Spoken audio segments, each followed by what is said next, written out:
अपने पापा के अलावा मैंने आज तक किसी के साथ खुद को इतना सहज नहीं पाया है। पर फिर आज मुझे उनके साथ क्यों इतना कंफर्टेबल लगा? क्यों मुझे उनका छूना बुरा नहीं लगा? क्यों? यही सब सोचते हुए रूहानी का नींद के आगोश में चली जाती है। अगले दिन आज हल्दी की रस्म थी। सुबह से राठौर मेंशन में सब तैयारियों में लगे थे। सावित्री जी हॉल में आकर सोना जी से कहती हैं, बड़ी बहू एकांश को बुला ही लीजिए नीचे, रस्म का मुहूर्त हो गया है। स्वर्णा जी जी माँ जी कहकर एकांश को बुलाने चली जाती हैं। भाई एकांश अपने कमरे में येलो कलर का कुर्ता पैजामा पहनकर तैयार था।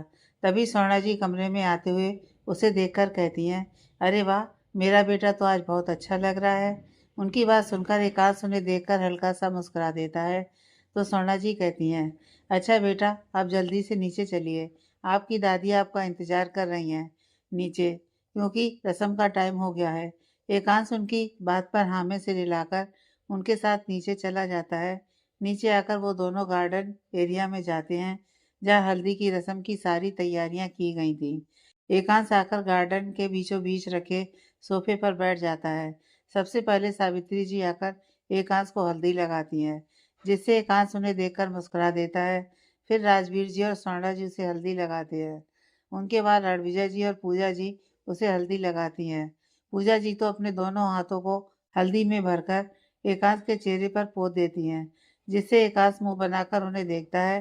पर पूजा जी हंसते हुए वापस जाकर अपनी जगह पर खड़ी हो जाती हैं। अब आती है बानर सेना की बारी। सबसे पहले रियांश आकर एकांश को भर भर कर हल्दी लगाता है। फिर शिवांश और नित्या एकांश को पूरा हल्दी से नहला देते हैं। इतने में ही रियांश और पूजा जी मिलकर एकांश के ऊपर हल्दी का पानी डाल देते हैं। सब मिलकर हल्दी वाली होली खेल रहे थे, जिसमें एकांश भी काफी खुशी से सबको हल्दी लगा रहा था। यह देखकर सावित्री जी कहती हैं, मेरे परिवार को कभी किसी की नजर न लगे। ईश्वर करे सब हमेशा ऐसे ही मिलजुल कर रहें। इतना कहकर वो उनका सदका उतारती हैं। फिर कुछ नोट उनके ऊपर से बाहर कर वहां खड़े सर्वेंट को दे देती हैं। कुछ देर बाद सावित्री जी सबको रोकते हुए कहती हैं, चलिए बहुत हुआ, अब सब अपने कमरे में जाइए और जाकर फ्रेश हो जाइए। राजवीर जी ये हल्दी लेकर रूहानिका के घर जाएंगे। उनके कहने पर सब अपने अपने कमरे में चले जाते हैं। वही राजवीर जी रूहानिका के घर निकल जाते हैं। एकांश को लगी हल्दी लेकर दूसरी तरफ राजपूत निवास। ऋषभ जी गार्डन में सारी तैयारी देखकर कहते हैं, सब अच्छे से हुआ है। अब सब रस्म भी अच्छे से हो जाएं। पहले देखता हूँ रू रेडी हुई या नहीं। इतना कहकर वो अंदर चले जाते हैं। रूहानिका अपने कमरे में रेडी होकर बैठी थी। तभी ऋषभ जी उसके दरवाजे पर नॉक करके अंदर आते हुए कहते हैं, रू, आप रेडी हो गई? रूहानिका बेड से उठते हुए कहती है, जी पापा। ऋषभ जी मुस्कुराकर उसकी नज़र उतारते हुए कहते हैं, बहुत प्यारी लग रही हो रू। रूहानिका उनकी बात पर हल्का सा मुस्कुरा देती है, पर उसकी मुस्कुराहट उसकी आंखों तक नहीं पहुंच रही थी। यह देखकर ऋषभ जी कहते हैं, क्या बात है रू, फिर से आप कुछ सोच रही हैं ना? रूहानिका उन्हें देखकर कहती है, पापा मेरा जाना जरूरी है क्या? मेरी शादी होना जरूरी है क्या? ऋषभ जी उसकी बात सुनकर एक गहरी सांस लेकर कहते हैं, रू, आप तो बहुत समझदार है ना, फिर ऐसी बातें क्यों करती हैं? रू, आपको भी समझना चाहिए ना कि मैंने यह फैसला आपकी भलाई के लिए लिया है। क्या मैं कभी आपके लिए कुछ गलत फैसला लूँगा, जो आपको ऐसे बार-बार यही बात करती हैं? क्या आपको मेरे ऊपर विश्वास नहीं है? रू, रूहानिका जल्दी से कहती है, ऐसी कोई बात नहीं है पापा, मुझे तो आपके ऊपर खुद से भी ज़्यादा विश्वास है। ऋषभ जी उसे गौर से देखकर कहते हैं, फिर क्या बात है रू? क्या एकांश जी ने आपके साथ कोई बदतमीजी की? क्या वो आपके साथ अच्छे से पेश नहीं आए, या फिर उनके परिवार वालों ने आपको कुछ कहा, वो आपके साथ अच्छे से पेश नहीं आए? बताइए क्या प्रॉब्लम है? अगर ऐसा कुछ होगा तो मैं फौरन ये शादी रोक दूंगा। रूहानिका जल्दी से कहती है, ऐसी कोई बात नहीं है पापा, वो सब तो बहुत अच्छे हैं, सब मुझे बहुत मानते हैं। फिर चाहे वो एकांश जी हों या उनका परिवार। भले ही एकांश जी और उनके परिवार के साथ मैंने ज़्यादा वक्त नहीं बिताया, लेकिन जितना भी बिताया है उसे देखकर मैं ये दावे के साथ कह सकती हूँ कि वो लोग कभी भी मेरे साथ मिसबिहेव नहीं करेंगे। ऋषभ जी उसके सिर पर हाथ फेर कर कहते हैं, फिर क्या बात है, क्यों आप शादी नहीं करना चाहती? रूहानिका उन्हें देखकर कहती है, क्योंकि मैं आपको नहीं छोड़कर जाना चाहती। उसकी बात सुनकर ऋषभ जी मुस्कुराकर उसके सिर पर चपत लगाकर कहते हैं, पगली, एक न एक दिन तो आपको मुझसे दूर जाना ही होगा ना रूह। फिर अब क्यों नहीं? अब मेरे पास समय नहीं है ज़्यादा। कम से कम मेरे जाने के बाद आप खुश तो रहेंगी। मुझे आपकी कोई फिक्र तो नहीं होगी। उनकी बात सुनकर रूहानिका कुछ भी नहीं कहती, बस उनके गले लग जाती है। तो ऋषभ जी उसके बालों को सहलाकर कहते हैं, अब नीचे चलिए, राठौर परिवार से कोई ना कोई आता होगा हल्दी लेकर। उनकी बात पर रूहानिका हाँ में सिर हिलाती है। फिर ऋषभ रूहानिका को नीचे लेकर आते हैं। तभी राजवीर जी हल्दी लेकर वहाँ आते हैं। तो ऋषभ जी रूहानिका को गार्डन में लगे सोफे पर बैठाकर उसे हल्दी लगाते हैं, जिससे रूहानिका नम आंखों से उन्हें देखती है। तो ऋषभ जी उसे मुस्कुराने का इशारा करते हैं, जिससे रूहानिका हल्का सा मुस्कुरा देती है। ऋषभ जी के बाद सुनीता जी, विजेंद्र जी की पत्नी और रूहानिका की ताई जी रूहानिका को हल्दी लगाती हैं, जिससे रूहानिका बस सिर झुका लेती है। फिर प्रिया और वंश, वीरेंद्र जी के बच्चे, जिसमें प्रिया रूहानिका से 2 साल छोटी थी, तो वहीं वंश रूहानिका से 2 साल बड़ा था। तभी ऋषभ जी कहते हैं, रूह अब आप जाकर फ्रेश हो जाइए, शाम को मेहंदी का फंक्शन है तो थोड़ा आराम भी कर लीजिएगा। उनकी बात पर रूहानिका सिर हिलाकर वहाँ से चली जाती है। राजवीर जी भी ऋषभ जी से मिलकर वापस चले जाते हैं। तो सुनीता जी ऋषभ जी के पास आकर कहती हैं, इनको अचानक एक बिजनेस मीटिंग के लिए जाना पड़ा, इसलिए नहीं आ पाए भैया। ऋषभ जी मुस्कुराकर कहते हैं, कोई बात नहीं भाभी, आप आ गई यही बहुत है। और मुझे पता है शादी वाले दिन तक भैया आ ही जाएंगे। उनकी बात पर सुनीता जी मुस्कुराकर कहती हैं, जी वो तो हैं, उन्होंने मुझसे कहा था शादी वाले दिन तक वो आ जाएंगे। अच्छा मैं जाकर किचन में जाकर देखती हूँ काम वगैरह, आप जाकर आराम कीजिए। ऋषभ जी उनकी बात पर मुस्कुराकर अपने कमरे में चले जाते हैं। वहीं उनके जाते ही सुनीता जी के चेहरे की मुस्कुराहट गायब हो जाती है और वो गुस्से से खुद से कहती हैं, आखिर उस लड़की की किस्मत इतनी अच्छी कैसे हो सकती है? उस मनुष्य लड़की की शादी इतने बड़े घर में कैसे हो सकती है? फिर प्रिया को अपनी तरफ खींचकर, तुम कल संगीत में जाकर उनके परिवार वालों को खुश करो। सुना है उनके घर में 2 लड़के और हैं, दोनों में से किसी एक को अपने झांसे में फंसाओ, भले ही इसके लिए तुम्हें कुछ भी क्यों ना करना पड़े। इतने बड़े घर को मैं ऐसे ही नहीं जाने दे सकती। इतना कहकर वो प्रिया को छोड़ देती हैं, जिससे प्रिया किसी तरह खुद को संभाल कर खड़ी हो जाती है। सुनीता जी वहाँ से किचन में चली जाती हैं, तो प्रिया की आंखों में आंसू आ जाते हैं। वो नम आंखों से वंश को देखकर कहती है, मम्मी मेरे साथ हमेशा ऐसा बर्ताव क्यों करती हैं? रूहानिका की सज़ा मुझे क्यों मिलती है? अगर उसकी शादी बड़े घर में हो रही है तो मैं क्या करूं? मैं कैसे लड़कों को फंसाऊं? नहीं करना मुझे ये सब। मुझे अपने करियर पर ध्यान देना है, एक पावरफुल इंसान बनना है। पर मम्मी इस बात को क्यों नहीं समझती? बस उसकी बातें सुनकर बेबसी से उसे देखता है, फिर अंदर चला जाता है। वहीं प्रिया उसको जाते हुए भरी आंखों से देखती रहती है। दूसरी तरफ रूहानिका अपने कमरे में फ्रेश होकर कपड़े चेंज करके बेड पर बैठती है। तभी सुनीता जी दरवाज़ा खोलकर अंदर आकर उसके सामने खाने की प्लेट रखकर कहती हैं, लो खा लो, तुम्हारे पापा ने कहा है तुम्हारा ख्याल रखना है मुझे, इसलिए लाई हूँ खाना। रूहानिका उनकी बात सुनकर सिर झुकाकर कहती है, आपको ये सब करने की ज़रूरत नहीं है ताई जी, मैं ध्यान रख लूँगी अपना। सुनीता जी उसकी बात सुनकर गुस्से से कहती है, हाँ तो मुझे भी कोई शौक नहीं है तुम्हारे आगे पीछे घूमने का। वो तो तुम्हारे पापा ने कहा था इसलिए ले आई। जाओ जो मन में आए करो जाकर, मुझे क्या। इतना कहकर वो दरवाज़ा तेज से बंद करके वहाँ से चली जाती हैं, जिससे रूहानिका की आंखें नम हो जाती हैं। वो खुद को संभाल कर खाना खाने के लिए पहला निवाला तोड़कर मुंह में रखने को होती है कि उसे ऋषभ जी का ध्यान आता है। उनके बारे में सोचते ही वो अपने खाने की प्लेट उठाकर नीचे चली जाती है। नीचे आकर रूहानिका ऋषभ जी के कमरे में जाती है, तो उन्हें बेड पर लेटकर आराम करते देखकर उनके पास बैठकर अपनी प्लेट टेबल पर रखकर कहती है, पापा आपने खाना खा लिया? ऋषभ जी मुस्कुराकर कहते हैं, हाँ रूह अब आप भी खा लीजिए, मैंने पहले भी कहा था, मेरी इतनी फिक्र मत करिए। रूहानिका उन्हें देखकर कहती है, पापा कैसे न करूँ आपकी फिक्र, आप मेरे लिए क्या हो आपको पता है ना। खैर आपने अपनी दवाई तो ली नहीं होगी ना, रुकिए देती हूँ। इतना कहकर वो ऋषभ जी को उनकी मेडिसिन देती है, ऋषभ जी दवाई पानी से निकलकर कहते हैं, अब आप भी खा लीजिए खाना। रूहानिका से रिलाकर उनके पास बैठकर अपना खाना खाने लगती है। कुछ देर बाद खाना खाकर वो अपनी प्लेट लेकर किचन में जाती है तो वहाँ किसी को न देखकर खुद ही अपनी प्लेट धोकर अपने कमरे में चली जाती है। कमरे में आकर रूहानिका अपनी बुक सेल्फ से एक बुक निकालकर बेड पर लेटकर पढ़ने लगती है। देखते ही देखते शाम हो जाती है। शाम को ऋषभ जी रूहानिका को बुलाने आते हैं मेहंदी के लिए, तो उसे बुक पढ़ते देखकर कहते हैं, रूह अब कुछ दिनों के लिए अपनी किताबी दुनिया से बाहर आ जाइए।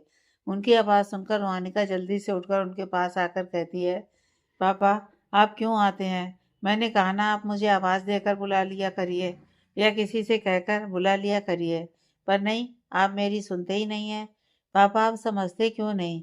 आपको इस वक्त ज़्यादा खुद को थकाना नहीं है और नीचे से ऊपर आने में आपको कितनी थकान होती है मुझे पता है, फिर भी आप मेरी एक नहीं सुनते। ऋषभ जी मुस्कुराकर कहते हैं, रूह कुछ समय की तो बात है, फिर आप चली जाएंगी तब थोड़ी ना आपके कमरे में आऊँगा। बस कुछ समय मुझे ये सब करने दीजिए। खैर जाइए, जाकर रेडी हो जाइए, मेहंदी का फंक्शन शुरू होने वाला है। उनकी बात पर रूहानिका से रिलाकर वॉशरूम चली जाती है तो ऋषभ जी नीचे चले जाते हैं। नीचे आकर ऋषभ जी सुनीता जी से फंक्शन के बारे में बातें करने लगते हैं। कुछ देर बाद रूहानिका रेडी होकर आती है तो ऋषभ जी मुस्कुराकर उसे अपने साथ लाकर हॉल में रखे सोफे पर बिठाते हैं। इसके साथ ही मेहंदी वाली उन्हें कोन थमाती है तो ऋषभ जी कोन लेकर रूहानिका के हाथ में एक छोटी सी बिंदी बना देते हैं, क्योंकि यह रस्म होती थी जो कि माँ को करनी होती है, पर रूहानिका की मम्मा तो थी नहीं, इसलिए ऋषभ जी ने यह रस्म खुद ही कर दी।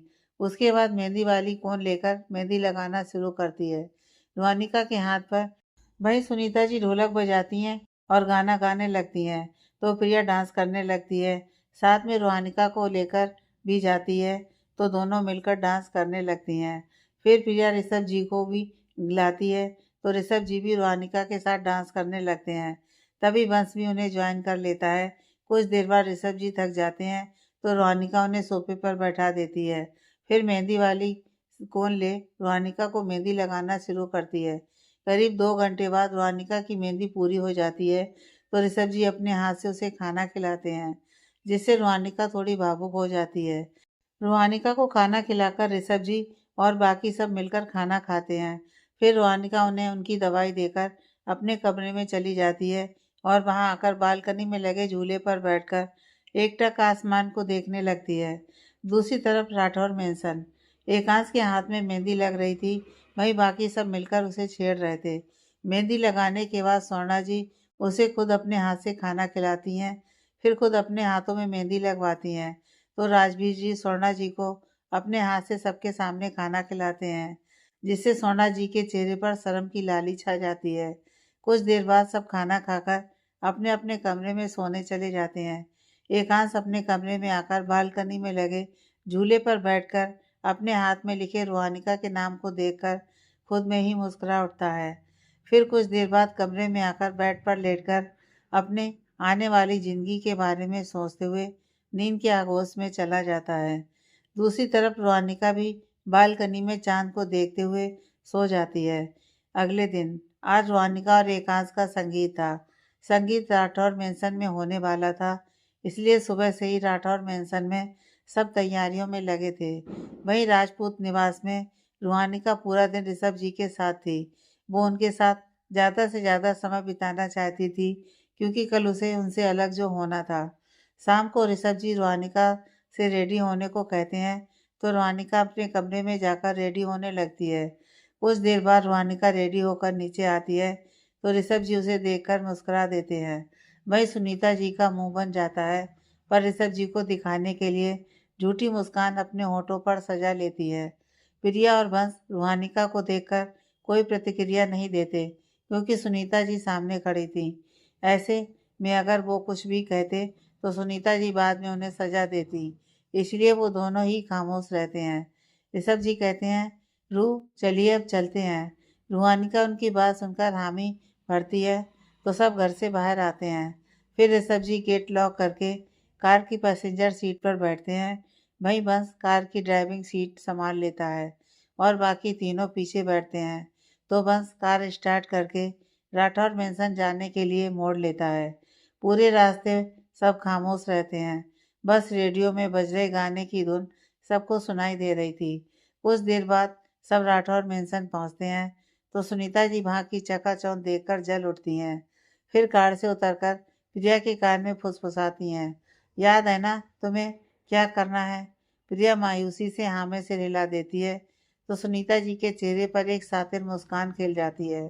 सावित्री जी और बाकी राठौर फैमिली मिलकर ऋषभ जी और सबका स्वागत करती हैं। चूंकि संगीत का सारा इंतजाम हॉल में हुआ था इसलिए सब हॉल की तरफ बढ़ जाते हैं। हॉल में बीचों बीच एक स्टेज लगा हुआ था जो सबकी परफॉर्मेंस के लिए था। वहीं उसके ठीक सामने कई सारे सोफे रखे हुए थे। पूरा हॉल लाइट से जगमगा रहा था और हॉल में बने पिलर्स पर और सीढ़ियों की रेलिंग पर फूलों से डेकोरेशन की गई थी। फिर सावित्री जी सबको बैठने को कहती हैं तो सब जाकर सोफे पर बैठ जाती हैं। एक तरफ एकांश का परिवार बैठा था तो एक तरफ रूहानिका का, जिस वजह से एकांश को रूहानिका की एक झलक भी देखने को नहीं मिलती, जिससे वो थोड़ा उदास हो जाता है। दरअसल वो नीचे जब तक आया था तब तक सब बैठ चुके थे और उसको देखते ही सावित्री जी ने उसे अपने पास बैठा लिया, इसलिए वो रूहानिका को नहीं देख पाया। सबके बैठते ही रियाज माइक लेकर स्टेज पर आता है और मुस्कुराकर कहता है, good evening ladies and gentleman. आज हम सब मेरी प्यारी सी होने वाली भाभी और भाई के संगीत के लिए एकत्रित हुए हैं, तो ज़्यादा समय ना लेते हुए चलिए कार्यक्रम शुरू करते हैं। सबसे पहले आएंगी हमारे परिवार की आन बान शान और जान। उसके ऐसा कहने पर सब सोचने लगते हैं कि ऐसा कौन आने वाला है, तो वो मुस्कुराकर कहता है, अरे और कौन, हमारी प्यारी दादी।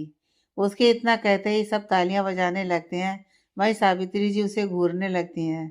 पूजा जी उत्सुक होकर सावित्री जी से कहती हैं, माँ जी आपने डांस तैयार किया है, आपने बताया भी नहीं हमें। खैर चलिए कोई नहीं, अब जाइए और दिखा दीजिए सबको अपना डांस। उनकी बात सुनकर सावित्री जी उन्हें घूरती हैं तो पूजा जी हड़बड़ाकर शांति से बैठ जाती हैं। रियान सावित्री जी को उठते न देखकर स्टेज के नीचे आकर उनके पास जाकर कहता है, कम ऑन दादी, सोच क्या रही हैं आप, आइए ना स्टेज पर। सावित्री जी उसे घूरते हुए गुस्से से कहती हैं, हमने कब कहा था कि हम डांस करेंगे? रियाज हड़बड़ाकर कहता है, मुझे लगा भाई आपके फेवरेट हैं तो आप डांस जरूर करेंगी उनके संगीत पर। इट्स ओके, मैं किसी और को बुला लेता हूँ। इतना कहकर वो स्टेज पर चला जाता है। स्टेज पर आकर रियाज माइक लेकर कहता है, आई एम सॉरी, मुझसे एक मिस्टेक हो गई। एक्चुअली दादी डांस नहीं करेंगी क्योंकि उनके पैर में दर्द है, मैं ये भूल गया था। खैर चलिए अब बुलाते हैं हमारी फेवरेट जोड़ी को, यानी कि मेरे मम्मा एंड पापा। उसके इतना कहते ही तालियों की आवाज़ हॉल में गूंज उठती है तो राजवीर जी और सोना जी स्टेज पर आते हैं और मेरी मखना मेरी सोनिया गाने पर डांस करते हैं, जिसमें सोना जी आधे से ज़्यादा वक्त शर्माती रहती हैं। उनके डांस के बाद सब तालियां बजाते हैं तो रियाज वापस स्टेज पर आकर माइक लेकर कहता है, ओहो, मुझे तो पता ही नहीं था कि मेरे मम्मा पापा इतने रोमांटिक हैं। उसकी बात पर सोना जी और राजवीर जी उसे घूरते हैं पर वो उन्हें इग्नोर करके मुस्कुराकर कहता है, तो चलिए अब बुलाते हैं मेरे फेवरेट कपल को, यानी मेरी कूल छोटी माँ एंड चाचू। रणविजय जी और पूजा जी स्टेज पर आते हैं तो सब तालियां बजाते हैं। फिर सारी लाइट्स डिम होती हैं और स्पॉटलाइट उन पर पड़ती है।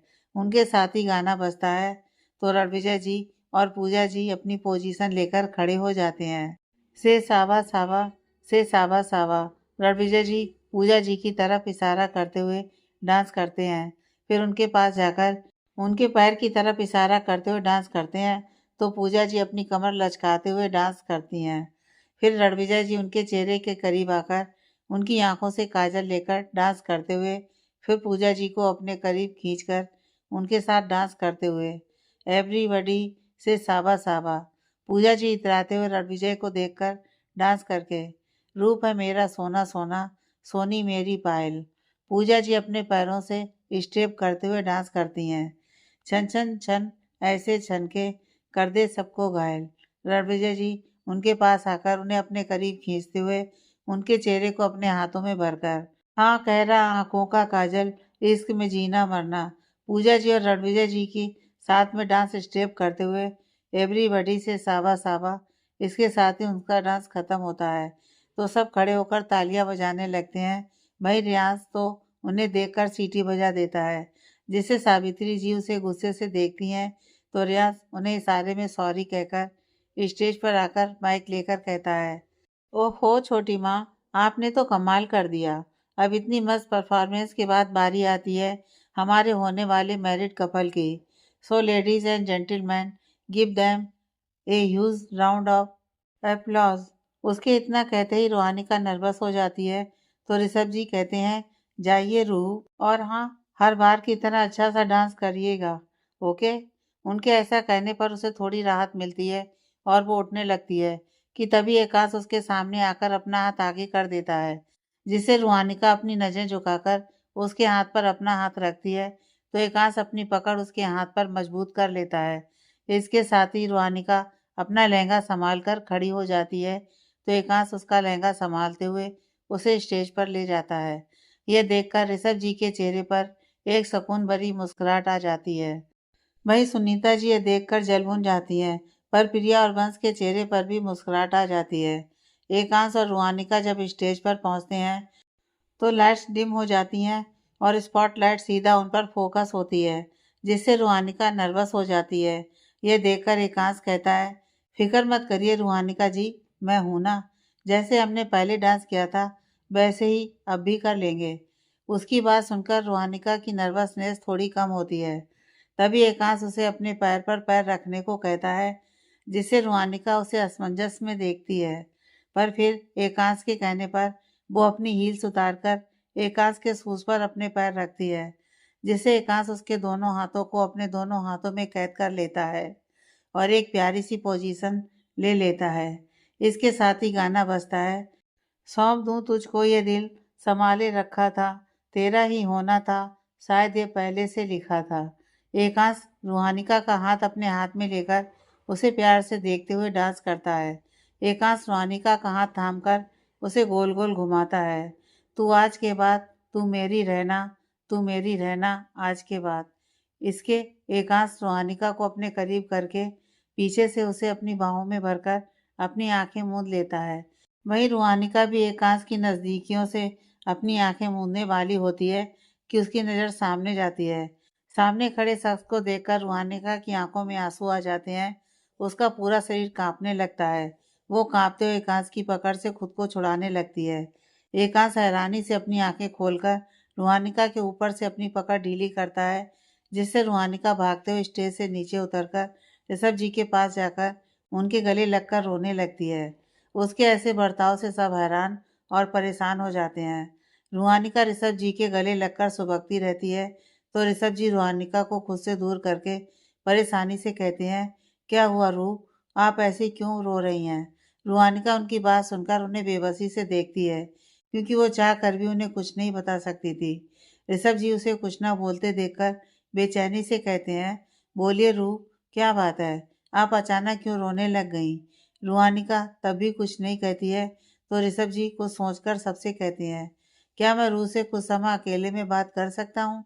उनकी बात सुनकर सावित्री जी हामी भरती हैं और सर्वेंट से उन्हें गेस्ट रूम तक छोड़ने को कहती हैं। ऋषभ जी रूहानिका को लेकर सर्वेंट के साथ चले जाते हैं। गेस्ट रूम में आकर ऋषभ जी गेस्ट रूम का दरवाज़ा बंद करके रूहानिका के पास आकर कहते हैं, क्या हुआ रूह, क्या आकाश जी ने आपके साथ कोई बदतमीजी की। डांस करते वक्त उन्होंने आपके साथ कुछ गलत करने की कोशिश की या फिर आपको गलत तरीके से टच किया, ऐसा कुछ है तो आप मुझे बता सकती हैं रूह। आपको पता है ना, मैं सिर्फ आपका पापा नहीं हूँ बल्कि आपकी मम्मा, आपका बेस्ट फ्रेंड, सब कुछ हूँ। तो खुलकर बताइए मुझे, उन्होंने आपको अनकंफर्टेबल किया क्या। रूहानिका उनकी बातें सुनकर एक गहरी सांस लेकर खुद को शांत करती है, फिर कहती है, नहीं पापा, ऐसा कुछ नहीं है। उन्होंने मुझे अनकंफर्टेबल नहीं किया, ना ही कहीं गलत तरीके से टच किया। बस मुझे अचानक से मम्मा की याद आ गई थी। अगर मम्मा होती तो वो मेरे संगीत में कितना डांस करती ना। आपने बताया था उन्हें डांस करना पसंद था, तो बस यही सब सोचकर अचानक से रोना आ गया। पर अब मैं बिल्कुल ठीक हूँ, क्योंकि मुझे पता है चाहे कुछ भी हो जाए मेरी मम्मा मेरा साथ कभी नहीं छोड़ेंगी। वो आज भी मेरे साथ हैं और हमेशा मेरे साथ रहेंगी। उसकी बातें सुनकर ऋषभ जी उसके सिर पर हाथ फेर कर कहते हैं, आपकी मम्मा आपके साथ हैं रूह। आपको पता है, अपने आखिरी समय में भी उन्होंने मुझसे यही कहा था कि चाहे कुछ भी हो जाए, मैं हमेशा अपनी बेटी के साथ रहूँगी। भले ही आज मुझे कुछ हो जाए, लेकिन मेरा आशीर्वाद हमेशा उसके साथ है। अब सोचिए, अगर उनका आशीर्वाद आपके साथ है, तो फिर आप अकेली तो हो ही नहीं सकती, है ना? रूहानिका अपने आंसू उनसे छिपाकर हल्का सा मुस्कुराकर हाँ में सिर हिला देती है। तो ऋषभ जी कहते हैं, चलिए अब बाहर चलते हैं। आपके रोने के कारण सब परेशान हो गए थे बाहर। उनकी बात सुनकर रूहानिका हामी भरते हुए उनके साथ वापस हॉल में आ जाती हैं। हॉल में उसके आते ही एकांश बेचैनी से उसे देखने लगता है। तो ऋषभ जी मुस्कुराकर सबसे कहते हैं, रूह को अपनी मम्मा की याद आ गई थी, बस इसलिए वो रोने लगी थी। उनकी बात सुनकर सबकी जान में जान आती है। वहीं सुनीता जी रूहानिका को मुंह बनाकर घूरते हुए धीरे से कहती हैं, इस लड़की की तो बचपन की आदत है लोगों से अटेंशन लेना, सिंपैथी कार्ड खेलना तो कोई इससे सीखे। इतना कहकर वो रूहानिका को मुंह बनाकर देखती हैं। वहीं एकांश ऋषभ जी की बात सुनकर गहरी नजरों से रूहानिका को देखने लगता है, जिसने सबको दिखाने के लिए अपने चेहरे पर झूठी मुस्कान सजा रखी थी। एकांश उसे देखकर खुद से कहता है, रूहानिका जी का ऐसे कांपना सिर्फ अपनी मम्मा को याद करके तो नहीं हो सकता। जरूर कोई बात है जो रूहानिका जी सबसे छिपा रही हैं। पर क्या? इतना कहकर वो रूहानिका को देखने लगता है। तभी सोना जी रूहानिका के पास जाकर उसके गालों को प्यार से छूकर मुस्कुराकर कहती हैं, बेटा मुझे पता है मैं आपकी माँ की कमी तो पूरी नहीं कर पाऊंगी, लेकिन एक बात की गारंटी देती हूँ कि यहाँ आपको कभी भी अपनी मम्मा के प्यार की कमी महसूस नहीं होगी। इस घर में सब आपको ढेर सारा प्यार देंगे और मैं भी आपको ढेर सारा प्यार दूंगी, जिससे आपको अपनी मम्मा की कमी महसूस ना हो। उनकी बात सुनकर रूहानिका भावुक होकर उनके गले लग जाती है। पूजा जी भी स्वर्णा जी और रूहानिका से लिपटते हुए कहती हैं, और मैं भी अपनी बहू को चाची की कमी नहीं होने दूंगी। उसकी बात सुनकर रूहानिका मुस्कुरा देती है। फिर रूहानिका दोनों से अलग होकर कहती है, थैंक यू सो मच, आप सब बहुत अच्छे हैं। पूजा जी उसकी बात पर हंसते हुए कहती हैं, हम सब अच्छे तो हैं, पर शरारती भी बहुत हैं, स्पेशली मैं और मेरे प्यारे बच्चे एकांश को छोड़कर। फिर रूहानिका के कान में फुसफुसाकर, और माँ जी, रूल्स और रेगुलेशन की पाबंद, पर तुम चिंता मत करो, मैं हूँ, मैं तुम्हें बचा लिया करूंगी उनकी डांट से। ओके? रूहानिका मुस्कुराकर कहती है, ओके। तभी ऋषभ जी विजेंद्र जी को सबसे मिलवाते हुए कहते हैं, इनसे मिलिए, यह मेरे बड़े भाई साहब विजेंद्र राजपूत। उनको देखते ही रूहानिका डरते हुए अपनी नजरें झुका लेती है। वहीं बाकी सब मुस्कुराकर उनसे मिलते हैं। ऋषभ जी एक एक करके सबको विजेंद्र जी से मिलवाते हैं। फिर एकांश को देखकर कहते हैं, और भैया यह है मेरे दामाद जी, एकांश सिंह राठौर। विजेंद्र जी उनकी बात सुनकर टेढ़ा मुस्कुराकर कहते हैं, ओह आई सी, तो ये हैं रूही के होने वाले हस्बैंड। फिर एकांश को देखकर अपना हाथ उसके आगे बढ़ाकर, हेलो मिस्टर एकांश सिंह राठौर। एकांश उनके ऐसे बोलने पर थोड़ा कंफ्यूज हो जाता है, पर फिर मुस्कुराकर उनके पैर छूकर कहता है, नमस्ते। उसकी इस हरकत पर विजेंद्र जी खिसियाते हुए हंसकर कहते हैं, हो संस्कार, हाँ नाइस, नमस्ते बेटा। तभी ऋषभ जी हाथ जोड़कर सबसे कहते हैं, अच्छा अब हम चलते हैं, क्योंकि कल शादी है तो उसकी तैयारियां भी देखनी है। सावित्री जी कहती हैं, जरूर ऋषभ। फिर रोहानिका के पास जाकर कहती हैं, अपना ख्याल रखिएगा बेटा, और ज़्यादा बेकार की बातें मत सोचिएगा। हाँ? रूहानिका हाँ में सिर हिलाकर उनके पैर छूती है। तो सावित्री जी हल्का सा मुस्कुराकर उसे आशीर्वाद देती हैं। रूहानिका राजवीर के पास आकर उनके पैर छूने के लिए झुकती है, पर राजवीर जी उसे रोककर साइड से गले लगाकर कहते हैं, बेटियों की जगह यहाँ होती है। रूहानिका उनकी बात सुनकर भावुक हो जाती है। वो मन ही मन अपने अतीत को याद करके सोचती है, काश वो भी ये बात समझ पाते। इतना सोचकर वो उनसे अलग होती है। फिर रणविजय जी के पास जाती है। उनके पैर छूने पर वो भी उसे अपने गले लगाकर उसके सिर पर हाथ फेर कर उसे आशीर्वाद देते हैं। रूहानिका उनसे अलग होकर पूजा जी और स्वर्णा जी के पास जाती है। तो पूजा जी उसे टोकते हुए कहती हैं, मेरे पैर मत छूना बेटा, अभी मैं इतनी भी बूढ़ी नहीं हुई हूँ, हमारी तो वाइब्स अलग हैं। इतना कहकर वो खुशी से रूहानिका को कसकर अपने गले लगा लेती हैं, जिससे रूहानिका एक पल के लिए हड़बड़ा जाती है। फिर मुस्कुराकर उनसे गले मिलती है। स्वर्णा जी भी रुहानिका के गले लगकर उसे आशीर्वाद देती हैं। ऋषभ जी सबसे आखिरी बार मिलकर घर के लिए निकल जाते हैं। रास्ते में ऋषभ जी विजेंद्र जी से कहते हैं, आप कब आए भाई साहब, और आपने बताया भी नहीं था कि आप आज आने वाले हैं। विजेंद्र जी, जो कि पैसेंजर सीट पर बैठे थे, वो रुहानिका को मिरर से देखते हुए कहते हैं, आना तो था ही, आखिर मेरी प्यारी रूही की शादी जो थी। उनकी बात सुनकर रुहानिका, जो कि खिड़की से बाहर देख रही थी, वो घबराकर अपनी पकड़ अपने दुपट्टे पर कस देती है। कुछ देर बाद सब राजपूत निवास पहुंचते हैं तो सब कार से उतरकर अंदर जाते हैं और हॉल में रखे सोफे पर बैठते हैं। भाई बंस तब तक कार पार कर रहा होता है। ऋषभ जी कहते हैं, अच्छा भैया, अब आप आराम कीजिए, अगर किसी चीज़ की ज़रूरत हो तो बताइए। विजेंद्र जी मुस्कुराकर कहते हैं, क्या ऋषभ, तुम भी कितना परेशान होते हो। अरे ये मेरा ही तो घर है, अगर मुझे कुछ चाहिए होगा तो मैं ले लूँगा। तुम बस अपना ध्यान रखो। तुम्हें अपना ध्यान रखने की ज़रूरत है, मेरा ध्यान तो रूही रख लेगी। फिर रुहानिका की तरफ देखकर, है ना रूही? रुहानिका झूठी मुस्कान सजाकर कहती है, जी पापा, आप सोने जाइए, मैं बड़े पापा को डिनर दे दूंगी और फिर अपने कमरे में चली जाऊंगी। उसकी बात पर ऋषभ जी कुछ कहने को होते हैं, पर रुहानिका उनकी एक नहीं सुनती और उन्हें कमरे में भेज देती है। ऋषभ जी के जाने के बाद सुनीता जी उठते हुए कहती हैं, मैं भी थक गई हूँ, थोड़ा आराम कर लेती हूँ जाकर। फिर विजेंद्र जी से, कोई ज़रूरत हो तो रुहानिका को बता दीजिएगा। विजेंद्र जी मुस्कुराकर हाँ में सिर हिलाते हैं तो सुनीता जी वहाँ से अपने कमरे में चली जाती हैं, पर प्रिया वहीं बैठी होती है। यह देखकर विजेंद्र जी गुस्से से उससे कहते हैं, तुम्हें नहीं जाना क्या? प्रिया हड़बड़ाकर उठकर वहाँ से अपने कमरे में चली जाती है। उसके जाते ही रुहानिका के दिल में डर सा बैठ जाता है। वो कांपने और घबराने लगती है तो विजेंद्र जी टेढ़ा मुस्कुराकर उसकी तरफ बढ़ने लगते हैं। रुहानिका खड़े होकर किचन की तरफ जाने लगती है। तभी विजेंद्र जी उसका हाथ पकड़कर उसे रोकते हुए कहते हैं, अरे अरे रूही, कहाँ जा रही हो?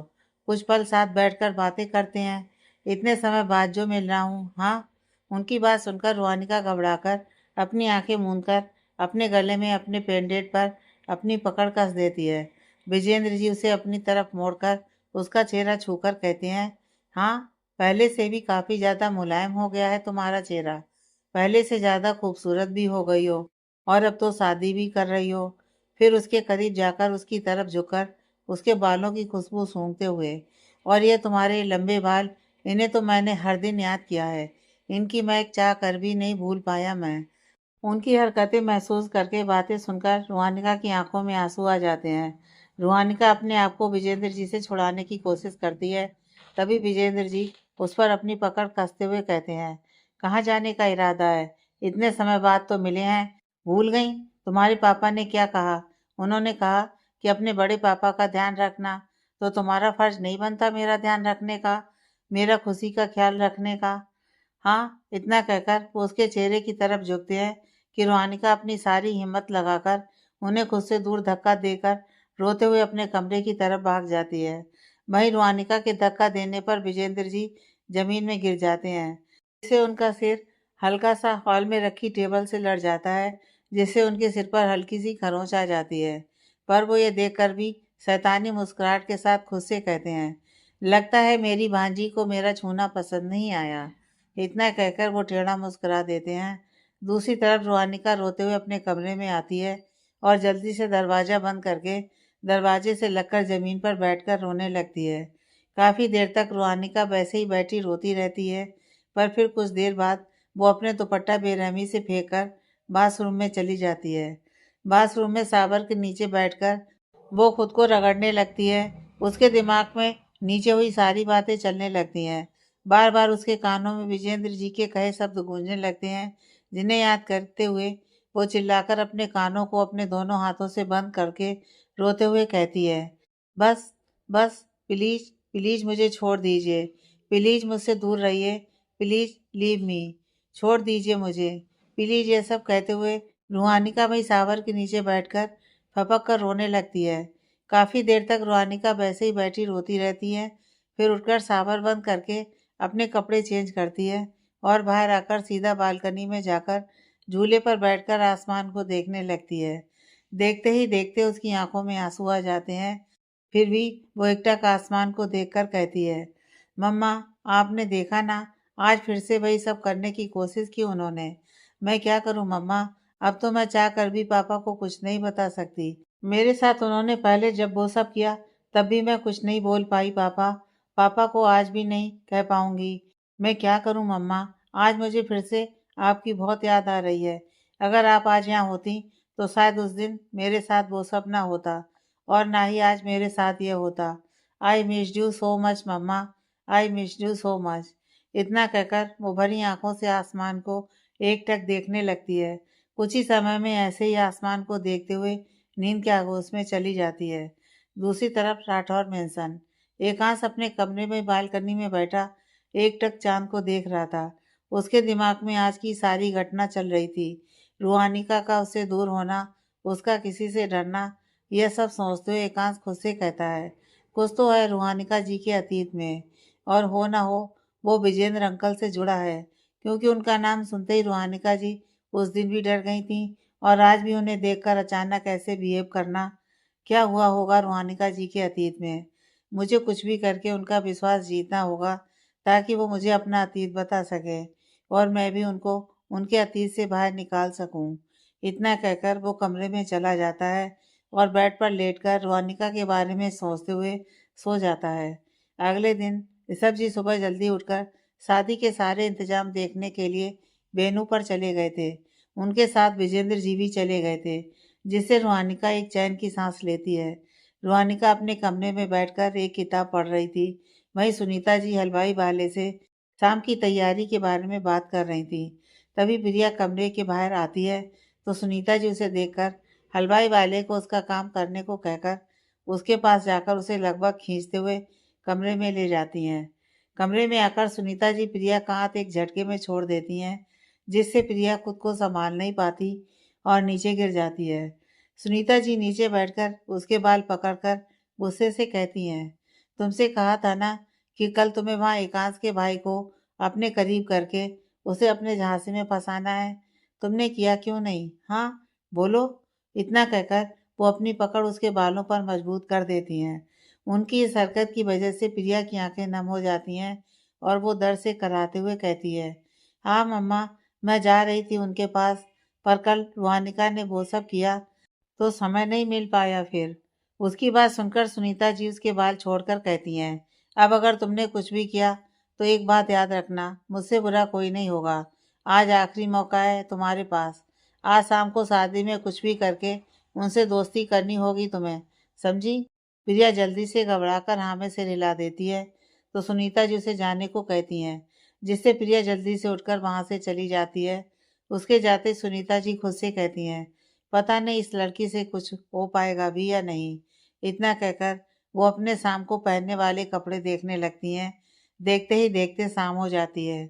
शाम को सब लोग वेन्यू पर पहुंचते हैं। रूहानिका को तैयार होने के लिए एक रूम दे दिया जाता है और बाकी सबके लिए अलग रूम होता है। रूहानिका कमरे में ड्रेसिंग टेबल के सामने बैठी थी। वहीं पार्लर वाली उसे तैयार कर रही थी। कुछ देर बाद पार्लर वाली उसे पूरी तरह से तैयार कर देती है। तभी सुनीता जी कमरे में आकर कहती हैं, हो गई है तैयार? पार्लर वाली उन्हें देखकर कहती है, जी मैडम। सुनीता जी उसके पास जाकर कहती हैं, जरा मेरा और मेरी बेटी का मेकअप भी कर दो चलकर। पार्लर वाली उनके साथ दूसरे कमरे में चली जाती है। वहीं रुहानिका अब उस कमरे में अकेली रह जाती है। वो अपने पेंडेंट को छूकर कहती है, मम्मा देखिए, आज आपकी बेटी की शादी होने वाली है। मुझे नहीं पता मेरा अतीत जानने के बाद वो मुझे एक्सेप्ट करेंगे भी या नहीं, पर फिर भी मैं हमेशा इस रिश्ते को अपनी पूरी ईमानदारी से दिल से निभाऊंगी। इतना कहकर वो खुद का अक्स आईने में देखने लगती है। दूसरी तरफ राठौर मेंशन सब लोग वेन्यू में जाने के लिए तैयार थे और हॉल में बैठकर सावित्री जी का इंतजार कर रहे थे। सावित्री जी हॉल में आकर सबसे कहती हैं, चलिए अब चलते हैं। वानर सेना पूजा जी के साथ उनकी बात सुनकर जल्दी से बाहर चली जाती है। वह उन्हें इतना उत्साहित देखकर सावित्री जी नामे सिर हिलाकर उनके पीछे पीछे बढ़ जाती हैं तो बाकी सब भी उनके पीछे पीछे चल देते हैं। बाहर आकर स्वर्णा जी एकांश की आरती उतारती हैं तो सावित्री जी उसे कार में बैठने को कहती हैं। तभी बैंड बजना शुरू होता है। तो पूरी वानर सेना पूजा जी के साथ मिलकर डांस करने लगती है। तभी रियाज डीजे वाले के पास जाकर कहता है, भैया छोटे छोटे भैयों वाला गाना चलाओ। इतना बोलकर वो डांस करते हुए पूजा जी के पास आता है। तो डीजे वाला गाना बजाता है तो रियाज और शिवांश एकांश को कार से बाहर निकालकर उसे सबके बीच लाते हैं। रियाज एकांश की ओर इशारा करके डांस करता है। शिवांश एकांश के पास आकर डांस करते हुए भाभी के संग होली में रंग गुलाल उड़ाएंगे। रियाज एकांश को बीच में खींचकर डांस करते हुए आएगी जब जब दिवाली मिलकर दीप जलेंगे। इसके साथ ही डीजे गाना चेंज करता है तो सावित्री जी एकांश को वापस कार में बैठा देती हैं। फिर सब डांस करते हुए बारात लेकर आगे बढ़ने लगते हैं। कार में बैठा एकांश बेसब्री से खुद से कहता है, एक तो पता नहीं ये लोग आज इतना डांस क्यों कर रहे हैं। यहाँ मुझे रूहानिका जी को देखने की बेचैनी हो रही है और एक ये लोग बढ़ ही नहीं रहे हैं आगे। लगता है आज ही सारा डांस कर लेंगे, सारी भड़ास आज ही निकाल लेंगे। इतना कहकर वो मुंह बनाकर बैठा रहता है। सब लोग धीरे धीरे डांस करते हुए वेन्यू पर पहुंचते हैं तो द्वार पर ऋषभ जी विजेंद्र जी के साथ खड़े फूलों की माला डालकर उनका स्वागत करते हैं। सुनीता जी एकांश की आरती उतारकर उसकी नाक हल्के से खींचती हैं, जिसके साथ एकांश और बाकी सब अंदर आते हैं। अंदर आकर एकांश को तिलक के लिए एक जगह बिठा दिया जाता है। फिर तिलक की रस्म होती है। सारी रस्में करके ऋषभ जी बंस को एकांश को गोद में उठाकर स्टेज तक ले जाने के लिए कहते हैं। इस रस्म को मैंने देखा है और यह रस्म सच में होती है। जब तिलक के बाद दूल्हे को उसके साले साहब उठाकर स्टेज तक ले जाते हैं तो यह कोई काल्पनिक रस्म नहीं है। बंस एकांश को किसी तरह गोद में उठाकर स्टेज तक ले जाता है। स्टेज पर पहुंचकर एकांश सोफे पर बैठता है तो सावित्री जी रूहानिका को स्टेज पर बुलाने की बात कहती हैं। ऋषभ जी रूहानिका को लेने चले जाते हैं। कमरे में आकर ऋषभ जी रूहानिका को दुल्हन के जोड़े में देखकर भावुक हो जाते हैं। ऋषभ जी आगे बढ़कर रूहानिका को नज़र का टीका लगाकर कहते हैं, बहुत प्यारी लग रही हो रूह, आज आपको इस रूप में देखकर मुझे सुकून मिल गया। अब मैं सुकून से मर सकूंगा। रूहानिका रुआसी आवाज़ में कहती है, पापा आप ऐसी बातें क्यों कर रहे हैं, मैं आपके बिना नहीं रह सकती। ऋषभ जी उसके सिर पर हाथ फेर कर कहते हैं, पर मेरा समय तो आ गया है ना रूह, पर फिक्र मत करिए, मैं और मम्मा हमेशा आपके साथ रहेंगे। वैसे तो आप जिस घर में जा रही हैं वहाँ कोई भी आपके साथ कुछ गलत नहीं करेगा, पर फिर भी अगर कभी कुछ हो तो बस हमें याद कर लीजिएगा। देखना कोई ना कोई रास्ता ज़रूर मिल जाएगा आपको उस मुसीबत से निकलने का। रूहानिका उनकी बात सुनकर सिर्फ सिर हिलाकर उनके गले लग जाती है तो ऋषभ जी कुछ देर उसका सिर सहलाते हैं, फिर उसे खुद से दूर करके कहते हैं, चलिए जयमाला की रस्म का समय हो गया है। रूहानिका उनका हाथ पकड़कर उनके साथ हॉल में जाने के लिए बढ़ जाती है। हॉल में एकांश बेसब्री से रूहानिका का इंतजार कर रहा था। तभी सामने से रूहानिका उसे आते हुए दिखती है। उसके इर्द गिर्द प्रिया और बंस फूलों की प्लेट में जयमाला लिए चल रहे थे। वहीं रूहानिका के ठीक बगल में ऋषभ जी चल रहे थे। उन्होंने रूहानिका का हाथ कसकर थाम रखा था। उनके स्टेज के पास आते ही एकांश स्टेज से उतरकर रूहानिका के सामने अपना हाथ बढ़ाता है तो रूहानिका ऋषभ जी को देखती है। ऋषभ जी मुस्कुराकर पलकें झपकाते हैं और रूहानिका का हाथ अपने हाथ से छुड़ाकर एकांश के हाथ में रूहानिका का हाथ रख देते हैं तो एकांश रूहानिका के हाथ पर अपनी पकड़ कसते हुए उसके लहंगे को संभाल कर स्टेज पर चढ़ता है। स्टेज पर आते ही एकांश रूहानिका के सामने खड़ा हो जाता है तो प्रिया और बंस आकर रूहानिका और एकांश को वरमाला पकड़ाते हैं, जिससे एकांश वरमाला लेकर रूहानिका को पहनाता है। फिर रूहानिका भी वरमाला लेकर एकांश को पहनाती है और इसके साथ ही उन पर फूलों की बारिश होने लगती है, जिससे रूहानिका नजरें झुकाकर हल्का सा मुस्कुरा देती है। वरमाला के बाद सब एक एक करके उनके साथ फ़ोटो खिंचवाने आते हैं। फ़ोटो सेशन के बाद सावित्री जी कहती हैं, रूहानिका आप जाकर कुछ देर रेस्ट करिए, जब शादी की रस्में शुरू होंगी आपको बुला लिया जाएगा। उनकी बात सुनकर रूहानिका प्रिया के साथ अपने कमरे में चली जाती है। कमरे में आते ही प्रिया कहती है, आप बैठो, मैं बाहर जाती हूँ। इतना कहकर वो बिना रूहानिका की बातें सुन वहाँ से चली जाती है। रूहानिका बैठकर अपने पेंडेंट में लगी अपनी मम्मा की फ़ोटो को देखने लगती है। कुछ देर बाद कोई दरवाज़ा नॉक करता है तो रूहानिका कहती है, आ जाइए। उसके इतना कहते ही विजेंद्र जी झट से अंदर आते हैं और उसके पास जाकर कहते हैं, ओहो, आज तो तुम भला की खूबसूरत लग रही हो रूही। तुम्हें ऐसे देख कर ना मुझसे रहा नहीं जा रहा था, इसलिए चला आया तुमसे मिलने। फिर रूहानिका के करीब जाकर उसे कमर से खींचकर अपने करीब करते हुए, हाँ, कितना मिस किया मैंने तुम्हारी इस खुशबू को। तुम्हारी खुशबू मुझे हर वक्त तुम्हारे पास खींच लाती है रूही। आज तुम्हारी शादी है, यानी कल फर्स्ट नाइट है। पता है ना फर्स्ट नाइट को क्या होता है? हाँ, इतना कहकर वो रूहानिका को देखकर टेढ़ा मुस्कुरा देते हैं। रूहानिका उनकी बातें सुनकर घबराकर उन्हें खुद से दूर करके कहती है, प्लीज़ दूर रहिए मुझसे, आज मेरी शादी है, आप जाइए यहाँ से प्लीज़। विजेंद्र जी उसका हाथ पकड़कर कहते हैं, ऐसे कैसे दूर हो जाऊं? अब तुम्हारी माँ तो है नहीं जो तुम्हें सब बता सके कि फर्स्ट नाइट को क्या होता है। तो चलो मैं ही बता देता हूँ। इतना कहकर वो रूहानिका के करीब जाने लगते हैं। वहीं रूहानिका अपनी बेबसी पर कांपते हुए रोने लगती है। तभी बस दरवाजा खोलकर अंदर आता है। उसे देखते ही विजेंद्र जी हड़बड़ाकर रूहानिका से दूर हो जाते हैं। वहीं रूहानिका एक चैन की सांस लेती है। बस उन दोनों को बिना किसी भाव के देख रहा होता है। तभी विजेंद्र जी खुद को शांत करके उससे पूछते हैं, तुम यहाँ क्या कर रहे हो? बस बिना किसी भाव के उन्हें देखकर कहता है, आपको चाचा जी बुला रहे हैं, काफी देर से ढूंढ रहे थे आपको। विजेंद्र जी उसकी बात सुनकर हल्के गुस्से में बुदबुदाते हुए, ये ऋषभ भी ना, चैन नहीं है इसको। इतना कहकर वो गुस्से से वहां से चले जाते हैं। उनके जाते ही वंश भी वहां से जाने के लिए मुड़ता है। तभी रोहानिका कहती है, थैंक यू भाई। उसकी बात सुनकर वंश के कदम अपनी जगह पर रुक जाते हैं। पर कुछ सोचकर वो वापस मुड़कर रूहानिका को देखकर कहता है, मुझे नहीं पता रूहानिका कि तुम किस बात से डर रही हो, क्यों तुमने किसी को ये सब नहीं बताया। पर हाँ, इतना जरूर कहूँगा, अपने लिए आवाज़ उठाना सीखो।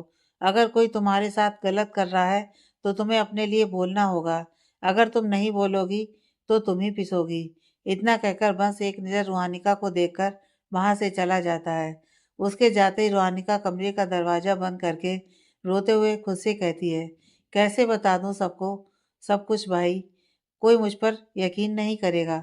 बचपन से आज तक मैंने अपने पापा को सिर्फ दुख और दर्द ही दिया है। अब और दुख या तकलीफ उन्हें नहीं दे सकती मैं। पहले ही वो अपने सारे अपनों को खो चुके हैं मेरी वजह से। अब मैं उन्हें उनके एक आखिरी अपने को खोने नहीं दे सकती। इतना कहकर वो रोने लगती है। कुछ देर बाद सुनीता जी आकर उसके कमरे का दरवाजा खटखटाती हैं तो रूहानिका अपने आंसू पोंछकर दरवाजा खोलती है। सुनीता जी गुस्से से कहती हैं, दरवाजा क्यों बंद किया? रूहानिका झूठ बोलते हुए कहती है, वो मैं अपने लहंगे को चेंज करने जा रही थी इसलिए। सुनीता जी उसे साड़ी देते हुए कहती हैं, अच्छा ये लो, तुम्हारे ससुराल वालों ने भेजी है, कह रहे हैं विवाह की रस्म इस साड़ी में तुम्हें करनी होगी, तो ये पहनकर तैयार हो जाओ। रूहानिका अपनी नज़र झुकाकर कहती है, मुझे साड़ी पहननी नहीं आती ताई जी। सुनीता जी उसकी बात सुनकर गुस्से में कहती हैं, तुम्हें आता क्या है सिवाय फरेब करने के? तुम्हारी माँ नहीं है ना शायद, इसलिए तुम्हें नहीं आता होगा। चलो अब मैं पहनाती हूँ तुम्हें। इतना बोलकर वो अंदर आती हैं। वहीं रूहानिका अपनी जगह पर ठगी सी खड़ी रह जाती है। उसकी आंखों में आंसू आ जाते हैं। तभी उसे बंस की बातें याद आती हैं, जिन्हें याद करके वो अपने आंसू पोंछकर पीछे मुड़कर कहती है, भले ही मेरी मम्मा नहीं है पर मुझ में संस्कार जरूर हैं। आपकी तरह तो मैं बिल्कुल भी नहीं हूँ। आपकी तो मम्मा थी, पर शायद आप में संस्कार देने वो भूल गईं। उसकी बात सुनकर सुनीता जी गुस्से में आग बबूला हो जाती हैं। वो आगे बढ़कर रूहानिका का हाथ खींचकर कहती हैं, क्या कहा तुमने? मेरे पास संस्कार नहीं है? तुम्हारी इतनी हिम्मत! बचपन में तो जबान नहीं खुलती थी, अब शादी होने वाली है तो घमंड आ गया है। तुम्हें तो मैं अभी बताती अच्छे से, पर चूंकि सब बाहर हैं इसलिए चुपचाप जा रही हूँ। अब खुद ही पहनना साड़ी। इतना कहकर वो वहां से चली जाती हैं। वहीं रूहानिका नम आंखों से अपने हाथों में ली साड़ी को देखकर खुद से कहती है, काश मम्मा आप होती तो शायद मुझे आज किसी के सामने यूं हाथ ना फैलाना पड़ता। इतना कहकर वो साड़ी ड्रेसिंग टेबल के सामने रखी चेयर पर रखकर सुनीता जी के पीछे जाती है। सुनीता जी गुस्से में नीचे जा रही थी। तभी रूहानिका उनका हाथ पकड़कर उन्हें रोकते हुए कहती है, आई एम सॉरी ताई जी, मुझे ऐसे नहीं बोलना चाहिए था, पर आपने मम्मा को कहा तो मुझे बुरा लग गया, बस इसलिए कह दिया। प्लीज़ आप मुझे साड़ी पहना दीजिए, मुझे साड़ी पहननी नहीं आती। और नीचे सब मेरा इंतज़ार कर रहे हैं। प्लीज़ मुझे पहना दीजिए। मैं आपसे हाथ जोड़कर माफ़ी मांगती हूँ। इतना कहकर वो उनका हाथ छोड़कर उनके सामने अपने हाथ जोड़कर सिर झुकाकर खड़ी हो जाती है। सुनीता जी जब उसे ऐसे देखती हैं तो उनके चेहरे पर एक मक्कार मुस्कुराहट आ जाती है और साथ ही सुकून भी। फिर वो कहती हैं, हाँ यही तो जगह है तुम्हारी, मेरे सामने। याद रखना, आइंदा से अगर ऐसी कोई हरकत की तो मैं तुम्हें कभी माफ़ नहीं करूँगी। अब चलो पहना देती हूँ तुम्हें साड़ी। इतना कहकर वो वापस कमरे की तरफ बढ़ जाती हैं।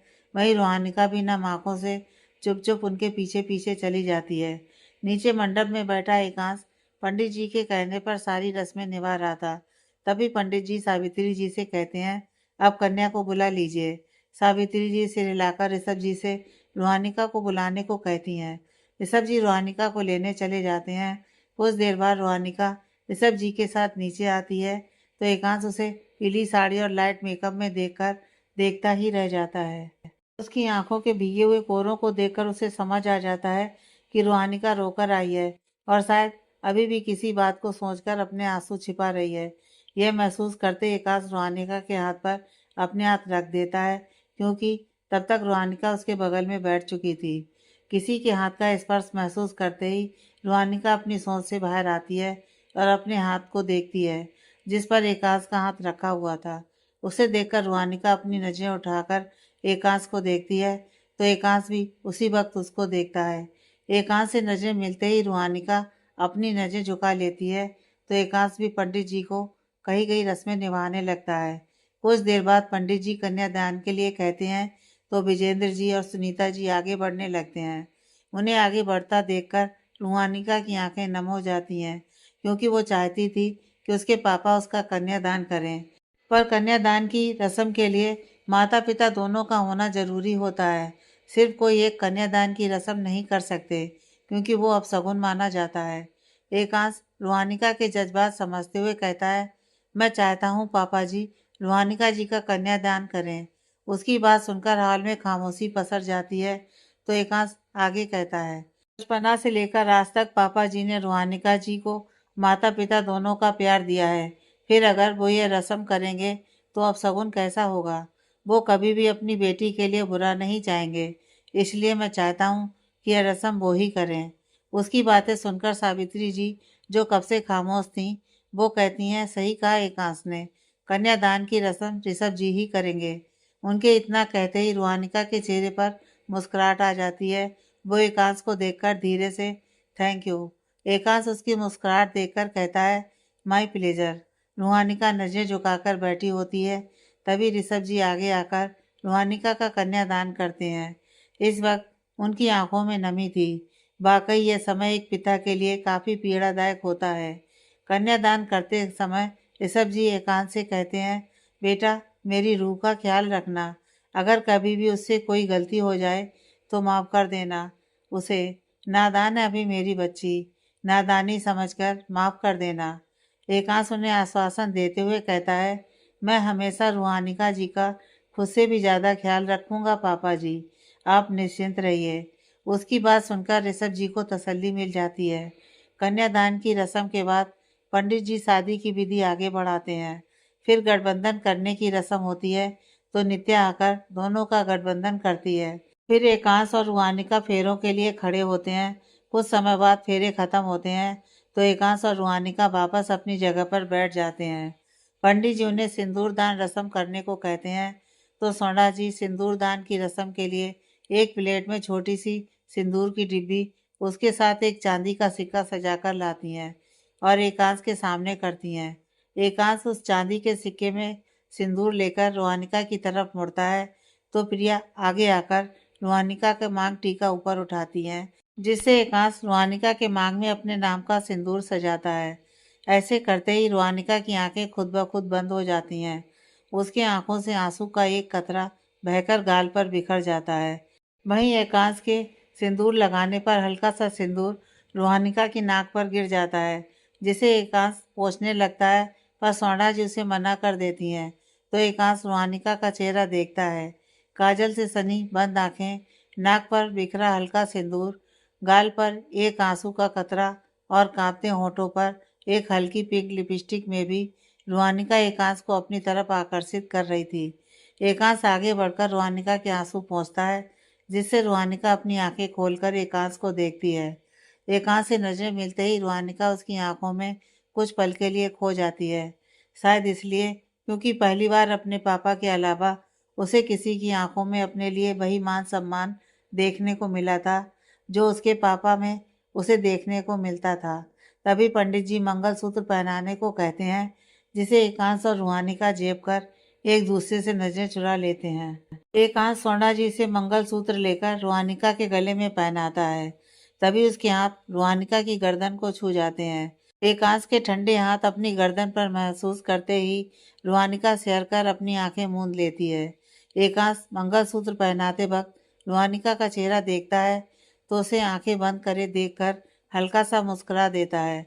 एकांश मंगलसूत्र पहनाकर हट जाता है तो पंडित जी कहते हैं, अब यह विवाह संपन्न हुआ।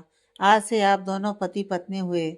उनकी बात सुनकर रुहानिका अपनी आंखें खोलती है, फिर एकांश को एक नज़र देखकर अपनी नज़रें झुका लेती है। पंडित जी उन्हें बड़ों का आशीर्वाद लेने को कहते हैं, जिससे एकांश और रुहानिका सबसे पहले पंडित जी का आशीर्वाद लेते हैं, फिर सावित्री जी और बाकी सबका।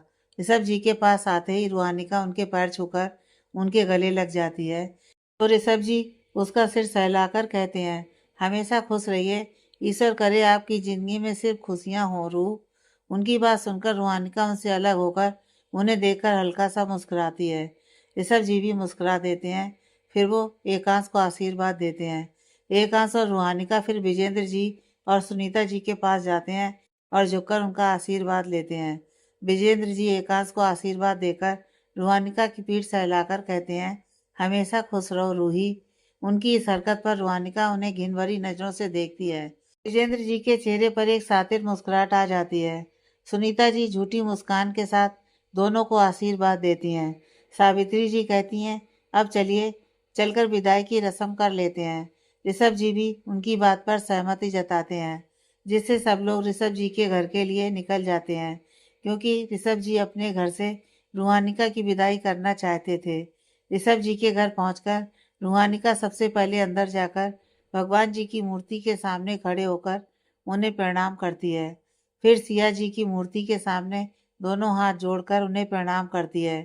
तभी उसे अपनी बगल में किसी के खड़े होने का एहसास होता है, जिसे वो अपने बगल में देखती है तो सामने एकांश को हाथ जोड़कर आंखें मूंदकर खड़ा देखकर उसके चेहरे पर हल्की मुस्कुराहट आ जाती है और दिल एक अनजानी खुशी से भर जाता है।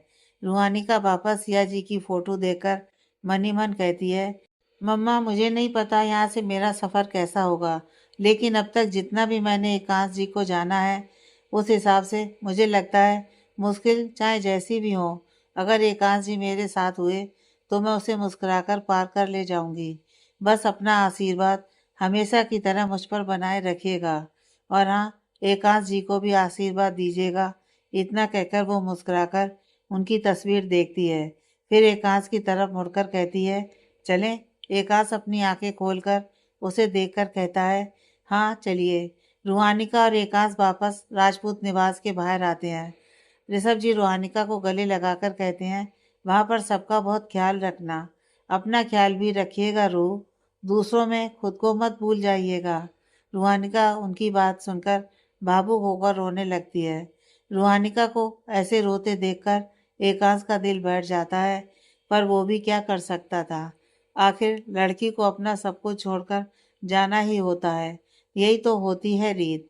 ऋषभ जी काफ़ी देर तक रुहानिका का बाल सहलाते हैं, फिर उसे खुद से अलग करके एकांश के हाथ पर रुहानिका का हाथ देते हुए कहते हैं, बेटा वैसे तो कहने की ज़रूरत नहीं है, पर फिर भी ख्याल रखिएगा मेरी रूह का। उनकी बात सुनकर एकांश उन्हें आश्वासन देता है। रुहानिका सुनीता जी और विजेंद्र जी से भी मिलती है। विजेंद्र जी जैसे ही गले मिलते हैं वो रुहानिका की पीठ सहलाकर कहते हैं, ध्यान रखना अपना रूही, और अगर कभी मेरी ज़रूरत हो तो बस एक फ़ोन करना, मैं हाजिर हो जाऊंगा तुम्हारे सामने। उनकी बात सुनकर रुहानिका उनसे जल्दी से दूर होकर घिन भरी नज़रों से उन्हें देखकर कहती है, जी ज़रूर। बस विजेंद्र जी की इस हरकत को नोटिस कर लेता है, पर सबके सामने चुप ही रहता है। बस बचपन से ही ऐसा था, उसे कभी किसी ने बोलने की आज़ादी दी ही नहीं। उसे और प्रिया को हमेशा बंदिशों में रखा गया। विजेंद्र जी के बर्ताव के बारे में उसे पहले कुछ नहीं पता था, बल्कि उसे यह सब कल ही पता चला था। जब वो कार पार्क करके आ रहा था, तभी उसने विजेंद्र जी को रूहानिका के साथ वो सब करते देखा था। विजेंद्र जी को ऐसा करते देखकर उसके दिल में उनके लिए और भी नफरत भर गई थी, पर अभी वो खामोश था, क्योंकि वो चाहता था रूहानिका खुद आवाज़ उठाए। रूहानिका प्रिया और बंस से भी मिलती है। उसके बाद ऋषभ जी रूहानिका को कार में बैठाते हैं, तो एकांश भी रूहानिका की बगल में बैठता है। ऋषभ जी मुस्कुराकर रूहानिका को देखते हैं, वहीं रूहानिका नम आंखों से उन्हें देखती है। पूरी राठौर फैमिली भी अपनी अपनी कार में बैठती है, तो बंस रूहानिका वाली कार को धक्का लगाता है। इसके साथ ही ड्राइवर कार स्टार्ट करके आगे बढ़ा देता है। वहीं रूहानिका खिड़की से झांककर पीछे मुड़कर अपने छूटते हुए घर और ऋषभ जी को नम आंखों से देख रही थी। कुछ समय बाद उसे दोनों ही दिखना बंद हो जाते हैं, जिससे रूहानिका अपना सिर अंदर करके अच्छे से बैठ जाती है, पर उसके आंसू अब भी बहते रहते हैं। कैसा होगा रूहानिका के आगे का सफ़र? क्या रूहानिका एकांश को अपने अतीत और विजेंद्र जी के बारे में बताएगी? जानने के लिए पढ़िए कहानी का नेक्स्ट पार्ट।